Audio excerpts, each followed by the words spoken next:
I'm a widow and have 3 children, but in this post I'll be focused on my 2 youngest daughters, Leah, F14, and Maya, F18. Fake names off course. For little background, Leah was raped by 4 men back in December. How this incident accrued was Maya threw a party while I was working the night shift, and 4 of the boys that were attendants at this party assaulted Leah. It's been devastating to say the least. Leah has lost all of her spark and quit cheer. Plus on top of that, she opted out of her freshman year by just continuing to do courses online. She doesn't sleep in her room anymore but with me and just wears my late husband's hoodies all day, and I feel so helpless as a mother because I don't know how I can help her. Throughout the investigation a lot of things came out regarding Maya's part in this. She did not set up her little sister, however I feel like she severely neglected her, and all of this could have been avoided if she just followed my rules. I never approved a party. I left in her charge of watching Leah, and before you guys say well you're her mother, it's not her job to watch your kid, but the thing is, it was her job. I pay her really well to look after her sister while I work nights. It's been an agreement we had for years. Leah is not special needs in any way. The only thing I asked of Maya is that she makes sure her sister does her homework and gets to bed at a reasonable time. The men that assaulted Leah, Maya invited herself. She knew them personally and knew they had affiliates to gangs and did not care. Instead, what I found out in this investigation, she tried to put Leah with one of these boys and Leah was not interested. This boy was harassing Leah all night, trying to get her to kiss him. Then Leah had enough and went to her room, and the moment Maya left the house to go to McDonald's, that same boy and his friends went up to my daughter's room and raped her. The worst part about this to me is that people that were at the party heard her yelling and did not do anything but just assumed a couple was arguing upstairs. We didn't know what happened until the next morning when the party was over. Having her do a rape kit was traumatizing for her and probably the worst moment as a parent for me. Then couple weeks later she tested positive for a curable STD. My baby has been so broken ever since, even though they did get those boys and all 4 pleaded guilty because they had evidence on their phone. But it's still so extremely hard for Leah right now. Maya on the other hand has been remorseful, and Leah has no animosity towards her and doesn't blame her, still loves her sister. But I don't know why. For me, I'm so angry at Maya and I've been really trying to forgive her, but I can't as of now. I can't even look at her without not wanting to lash out. Her prom is next weekend and I honestly couldn't care less. She tries to have conversations with me, but it's hard for me to show any interest in them. I don't hate my daughter, I still love her. But I just have strong dislike for her right now. I've been reading self-help books trying to learn how to address this properly. I feel like I can't open up to anyone about this in life. I guess this may be cry for help as a mother. Edit. Thank you for all the feedback. The most repetitive question I'm seeing is if Maya still watches Leah? The answer is hell no. I don't trust her anymore and it might take years to get it back. I'm on a leave of absence currently. Also, Leah is not therapy as of right now. She expressed to me she's not ready for that. I think after the sentencing she might be open to it. Maya is also in therapy but skips a lot of appointments, and I'm in therapy too, and it's been helping me remain calm throughout this situation and not want to lash out at Maya. But the number one advice that I'm seeing in here that I'm strongly considering is sending May to my parents' house for a while and get some space from her. Sorry, quick second edit. For the ones asking if Maya is in a gang, to my knowledge she isn't. The most I have ever caught her doing was smoking some pot and vaping. I also don't want to think Maya would ever intentionally set up her sister to be brutally assaulted. So I'm leaning towards Maya genuinely was being plain neglectful that night. Also, I feel like it would have came up in the investigation if she intentionally set up Leah. Also, the boy Maya was trying to set Leah up with was 17 at the time. He's 18 now and the other 3 were grown men. Update 1. To answer multiple questions I received from my last post about why hasn't Maya been further punished. To put it quite simply, Maya was arrested the night of Leah's attack. She was charged with felony child endangerment and 2 misdemeanors. The judge was very nice to her and made her pay a $2,000 fine, 60 hours of community service and 3 years probation. Plus I took her car, but after this update, I maybe should have given her a harsher punishment. But back to the update. On Thursday afternoon, me and Maya got into a fight. The dispute happened because Leah came to me virtually upset and on the verge of tears. Because 5 people messaged her that day, expressing condolences about her attack. Leah has been very clear she doesn't want anyone that she knows to know that she was the victim of the attack. Upon further investigation, it turns out Maya told a group chat of 27 people that Leah was the victim. Leah vocalized to me how humiliated she feels and that she can't ever go back to school next year. I of course then go confront Maya about it. She kept saying I was overacting and that Leah was being dramatic.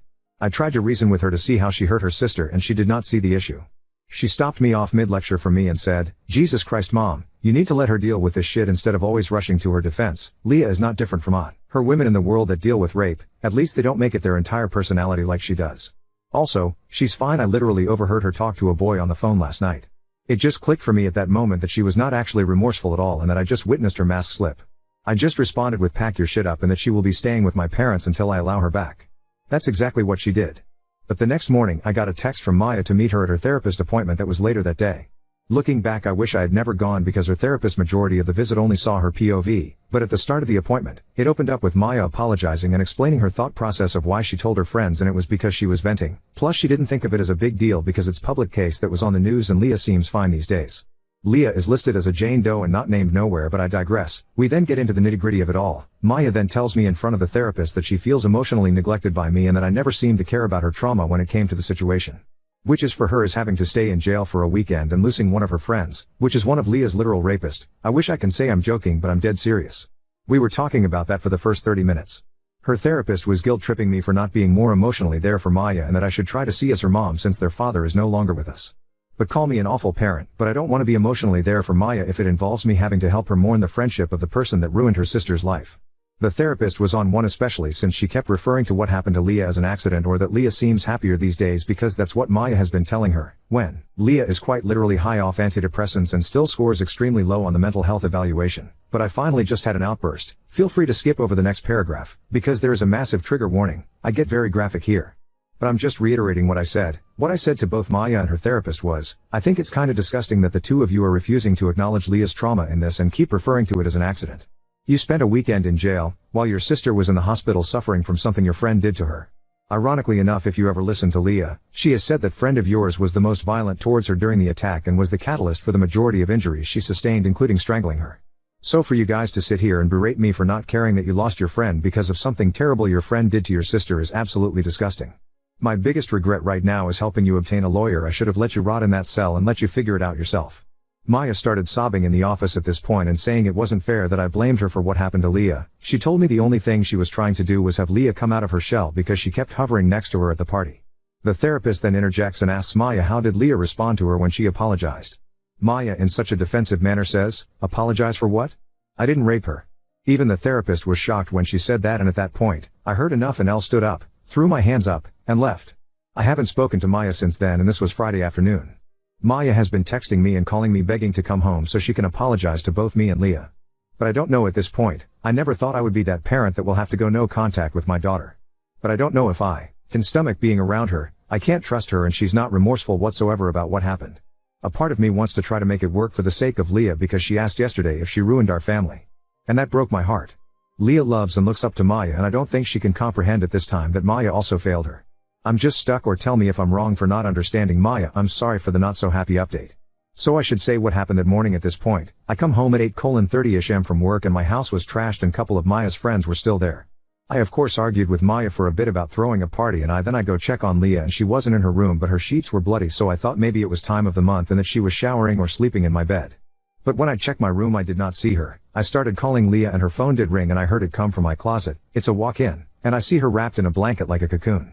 I then shake her to wake up and she wasn't waking up, and I then try to unwrap, and that's when I noticed her scalp bleeding and I saw abrasions around her neck.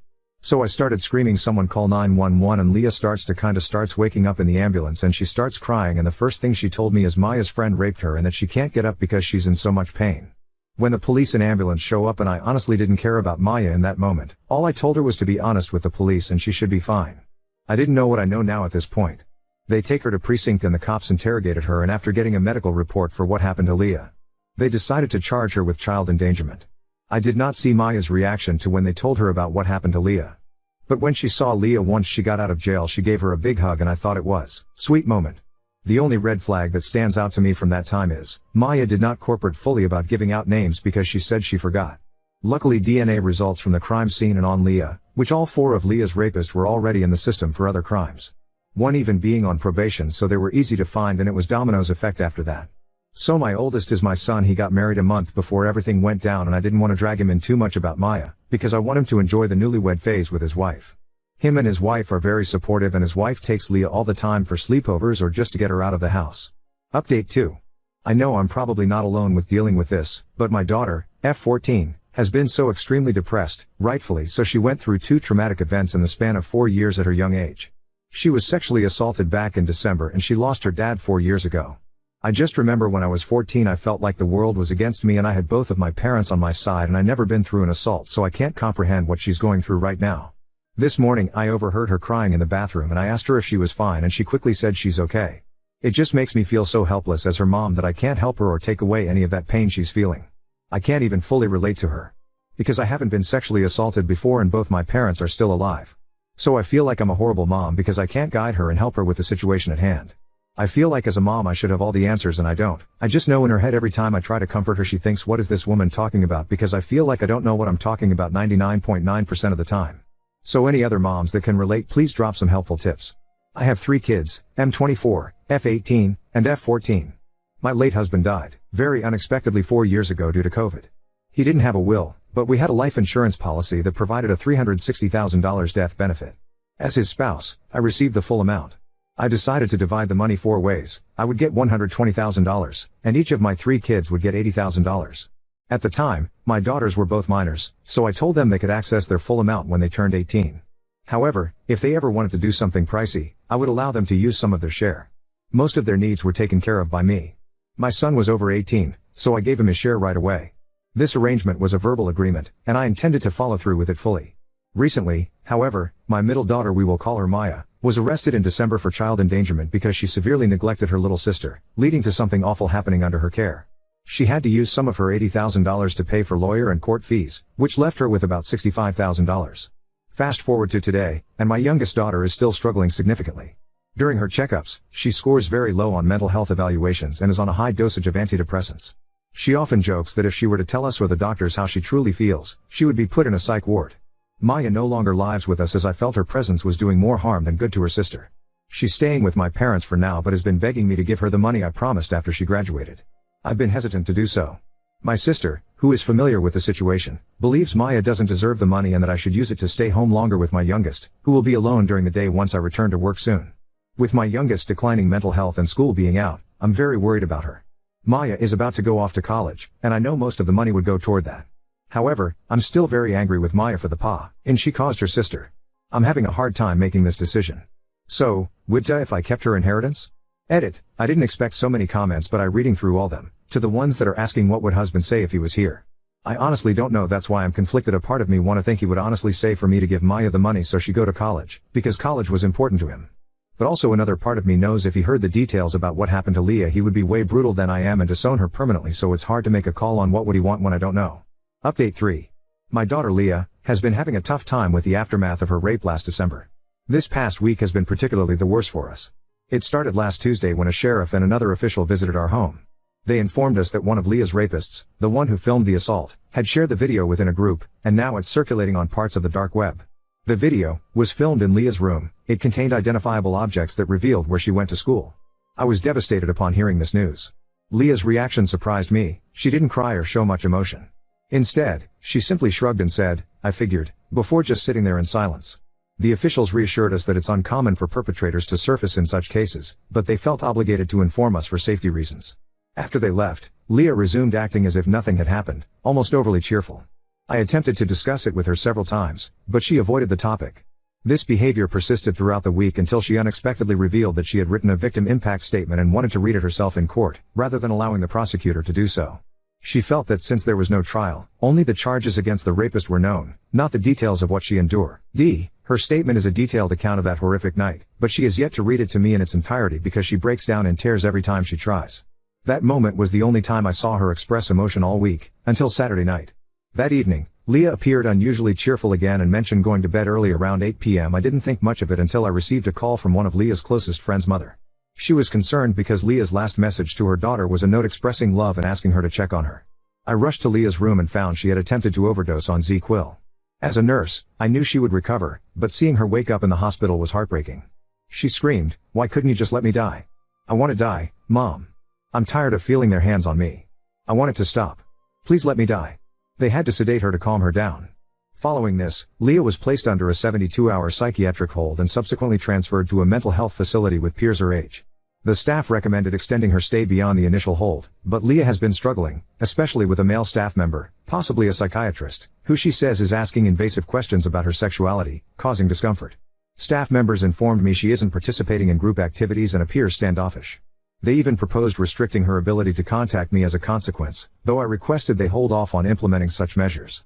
I'm uncertain if the current inpatient setting is suitable, given Leah's apparent difficulty adjusting. Her plea for her to die continues to haunt me. It's a thought I can't shake. Leah's best friend shared additional details Leah had kept from me, There's a hurtful rumor circulating that Leah let a train be ran on her, leading to her involving the police out of embarrassment. Children can be so incredibly cruel. As far as my other daughter Maya, F18, I haven't spoken to her in 2 weeks. But I did recently discover why Leah feels indebted to her. 2 years ago, I found inappropriate messages on Leah's phone between her and Maya's ex-boyfriend. He expressed love for Leah, and also compared her to Maya. He told her she was way prettier than Maya and he liked she was her virgin. When I told Maya, she was furious and broke up with him, but she believed Leah had betrayed her by engaging with her boyfriend. Even though Leah was 12 at the time and her boyfriend was 17. Maya still avoided Leah for 3 months afterward, and despite Leah's efforts to apologize, Maya still holds a grudge. Leah blames herself for damaging their relationship because of this incident. I'm sharing this to get this off my chest. I've kept these struggles within our family to protect my daughters. I'm exhausted, constantly dealing with new challenges, and unsure how to mend them. Now, I find myself in the difficult position of deciding whether Leah is mentally prepared to speak at her rapist's sentencing. I fear she'll resent me for this decision, but I question if she's in a stable enough state to handle a potential traumatic event. Because these boys actually have character witnesses.